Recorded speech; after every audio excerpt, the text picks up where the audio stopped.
for tuning in to this episode of Channel Surfing. Today I want to talk about my lithium conversion. How's it been working? It's been 2.5 years. So just want to go over, am I happy with it? Is it doing everything that I asked of it to do?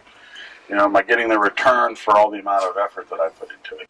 So without any further ado, let's get started. Close your eyes, hear the voice within, call it.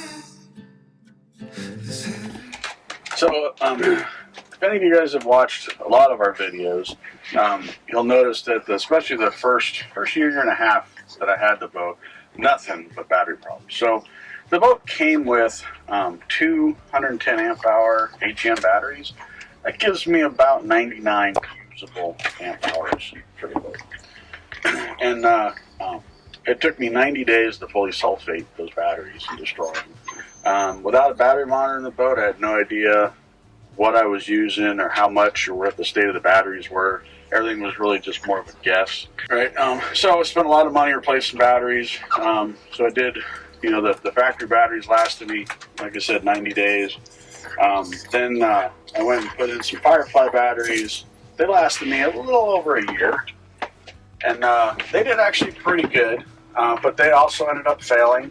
They failed for different reasons, though. Something that's kind of outside of the purview of the video, so I'm not going to get into that. If you want to know more about why the Firefly failed, send me an email, and I'll tell you. But outside of that, I just bit the bullet and said I'm going to Lithium. I'm tired of having battery problems. When I'm out on the boat, this is what I'm looking for. It's right here. Right, I'm in an anchorage. There's nobody else around. I got flat calm water. It's just gorgeous.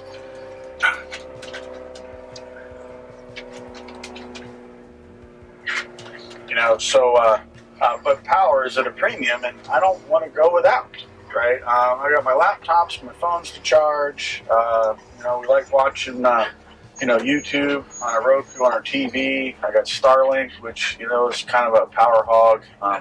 Even with the conversion to 12-volt DC that I did, it still pulls 35 to 40 watts, right? So it's still pretty expensive.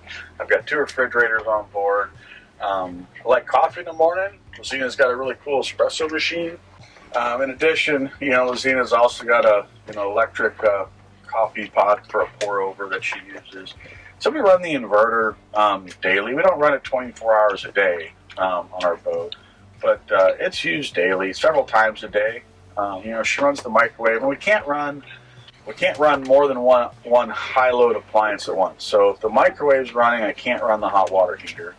If she's running the espresso machine, I can't run the microwave. The combined draw of those appliances is too great. But I wanted to say the main reason that I converted to lithium, for everybody to understand, it was 120 volt AC. So what runs on 120 volt AC? Primarily for me, it's the hot water that I need. I have an outboard engine.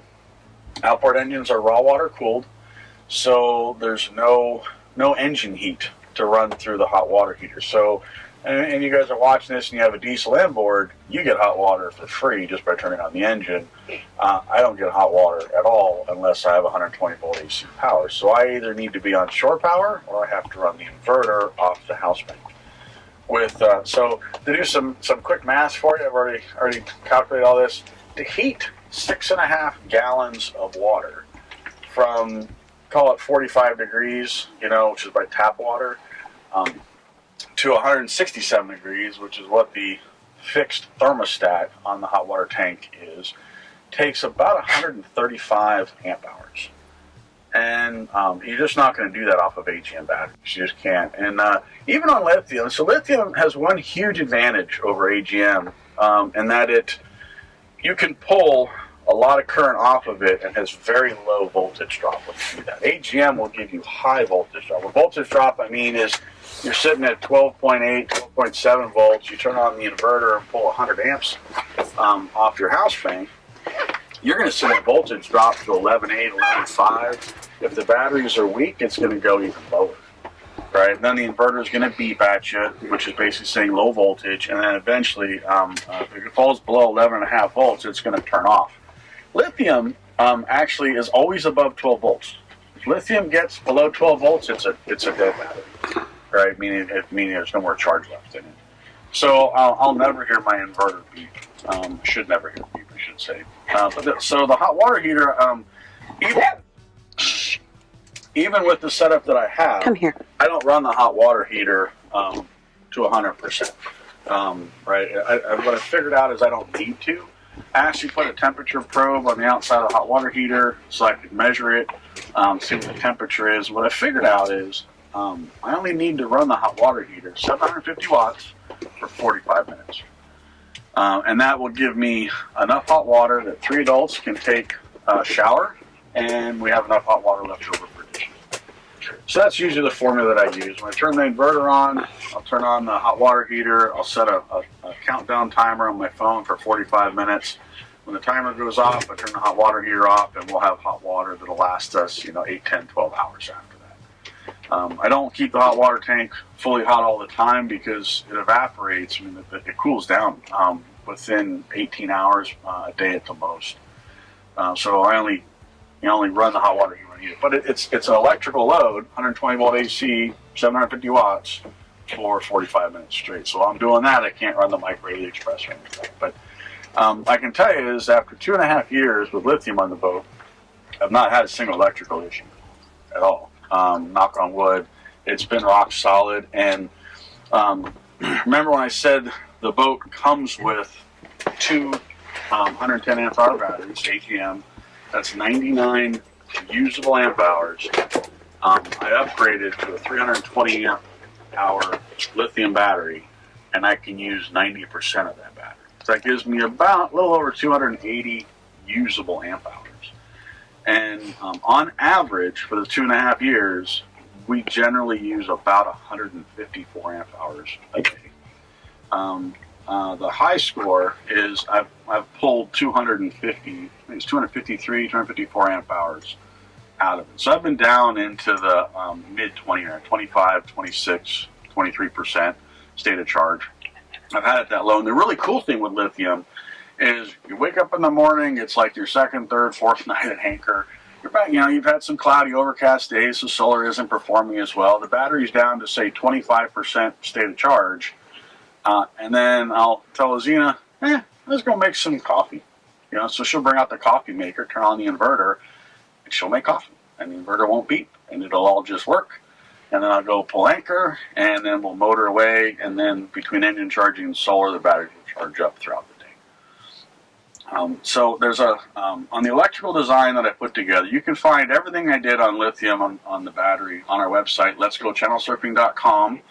Click on boat upgrades and go down to lithium, and there's a huge write-up. There's plenty more videos and stuff on it. I got all my diagrams, electrical schematic of the boat. So actually a couple of them I've done. I did obviously for the R27, I've got the full schematics on there. I also did a drawing for the factory's lithium because they use a different design than what I put in. And there's some things I can do that the factory boats can't on their lithium. They're just nice to haves. All right, so I've never documented these features anywhere. So because it's specific, there's only 2 boats that can do this. It's the Channel Surfing Edition, and there's actually one other boat that got converted to the Channel Surfing Edition. They're actually down in Gig Harbor. It's a red R27. And they're the people that bought it from the guy that you converted it for. Joe initially had me convert his boat, and then he sold his boat, so the new owners now have it. But there's 2 Channel Surfing Editions out there with the same lithium and solar setup. So here's some of the things that I can do different. So because I have an engine battery charger and I have a house battery charger, they're separate because of lithium. So it's a 60 amp battery charger for the house bank, and it's a 20 amp battery charger for the engine and thruster. I can actually run my 20 amp battery charger off the inverter from the house bank to charge my thruster and engine battery at anchor. I could do that. I would only need to do that in an emergency. If my engine battery starts to fail, that's when I would expect that I would have to do that. So it's not something that I would do every day. Another feature that I have is there's a 250 amp breaker. That's a DC breaker in front of the lithium, directly in front of the lithium battery. If I throw that breaker, it completely isolates the lithium battery from the entire boat. And that's really nice to have as well, because lithium doesn't like to be sat on a battery charger day after day, week after week. Right? It prefers to be in a partial state of charge. Right? So during the off season, when we don't use the boat as much, rather than keep the battery topped off on a battery charger all the time, the lithium doesn't like, I will throw that breaker, and that isolates the battery from the boat. And then I can parallel the engine and the house battery together and plug in the shore power. And now everything on the boat works. It's all coming off of the engine battery, which is being charged by the 20 amp battery charger on shore power. And the lithium battery is in a partial state of charge, meaning it's greater than 20% state of charge, but less than 95% state of charge. And that's where it would rather be. And it can sit there like it was on a shelf for months. 6 months to a year, it can easily sit like that and be fine. So that helps preserve the longevity and the capacity of the lithium battery. So that's a feature that I can do that's a really nice to have. And that's because it's a breaker, not a T-class fuse. Now, it is a special breaker. It's not just any ordinary 250 amp breaker. It's got an AIC rating of over 100,000 amps. So that breaker is like almost $500. But well worth it on the system. It makes my Lithionics battery setup UL approved, having that breaker. That breaker is also tied to the BMS of the battery, so the battery, if it detected a failure of any sort, right, and it needed to protect itself, the battery can tell that external breaker to trip. In addition to the battery tripping itself, it's got its own internal breaker too. So that's a nice to have. And then the other thing is I get asked a lot, how come I didn't do an ACR between the engine and the thruster? Why did I do a DC-DC charger? And the reason for that was redundancy, right? I have a DC-DC charger on the boat for engine to house. That's what charges the lithium battery underway off the motor.